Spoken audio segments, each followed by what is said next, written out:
Pas trajtimit të problematikës ditën e djeshme në Star Plus, banorët janë ngritur sot në protestë duke kërkuar një zgjidhje urgjente për gjendjen e urës së Det Hilit, që lidh fshatin Bardhaj me Bleranin. Pjesa e këmbës dhe shpatullës së urës janë shembur, ndërsa rrezikon të shembet plotësisht. Rreth 150 fëmijë detyrohen çdo ditë të ecin mbi 4 kilometra në këmbë për të shkuar në shkollë, pasi furgonet e transportit nuk mund të kalojnë mbi urë për shkak të rrezikut. A shem ka me urës.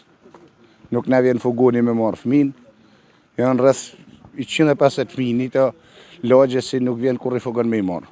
Pritezat, po mu bani në kush i smur, a vjen ambulanca kush lejot furgoni me hiatre. Në kam për shi, për shtoj, si ka kënë të ditë. Janë 150 fëmijë që shkojnë edhe në shkollë, edhe në kopsh. Kjo rrugë lill 3 lagje.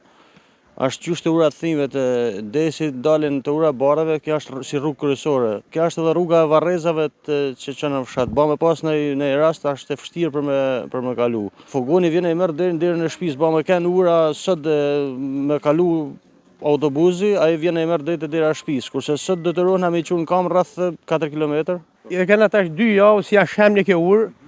Vetëm kanë hap tubat deri se kishte ekzistuar në 70 vjet, 2 a 3 kishte ekzistuar. Na tash fëmijët do të me bajt 5 kilometër për me i punë të urën e të për me i garkuar në furgona.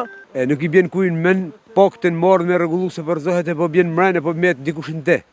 Se më mirë me prish e mos me pas hic, se sa sigur është 100%. Banorët kërkojnë ndërhyrje të menjëhershme nga institucionet përkatëse.